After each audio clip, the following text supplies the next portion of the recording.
Due to the packaging constraints caused by the electric motors in the rear of the vehicle, Outlander PHEV is fitted with a tyre repair kit instead of a traditional spare tyre.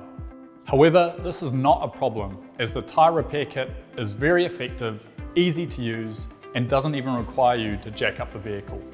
This is a quick guide on how to repair small tyre punctures of up to 4 mm in the tyre tread with the tyre repair kit. First, stop the vehicle as soon as you notice the tyre puncture in a safe, flat location. Make sure the vehicle has the electric parking brake set and is turned off in park. Take out the tyre repair kit. It is located under the cargo floor of the Outlander PHEV. Take the valve cap off the flat tyre and then press the valve remover on like so, and allow all of the air in the tyre to escape. Remove the valve insert by turning it anti-clockwise with the valve remover and put the valve in a clean place so it doesn't get dirty. Then give the tyre sealant bottle a good shake. Take the cap off but do not remove the seal.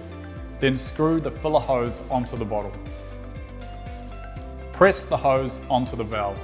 While holding the sealant bottle upside down, squeeze it again and again to inject the sealant into the tyre. After injecting all of the sealant, take the hose off the valve and fit the valve insert back in by screwing it using the valve remover. Fit the valve remover to the end of the filler hose to prevent sealant from leaking from the bottle. Next, securely attach the compressor hose to the tyre valve.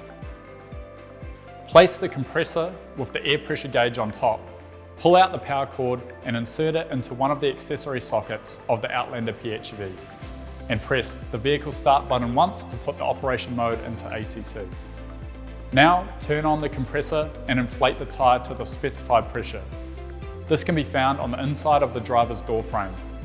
If the tyre does not inflate to the specified level within 10 minutes, the tyre may be so severely damaged that the sealant cannot repair this puncture. In this case, please contact your roadside assistance.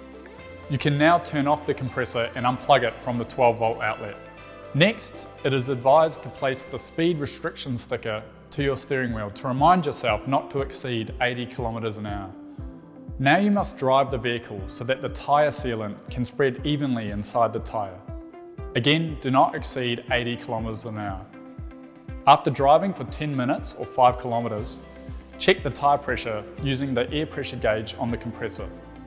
If the tyre pressure has not dropped, the emergency repair is complete. If it has deflated, inflate it to the specified pressure and drive carefully again for another 10 minutes or 5 km. And repeat these steps to check the pressure. Remember, much like fitting a temporary or space-saver spare wheel, an emergency tyre repair is only a temporary solution. Therefore, as soon as possible, drive to an authorised Mitsubishi Motors dealer and have a full tyre repair or replacement performed. This is also a good time to purchase a new sealant bottle to restock your repair kit.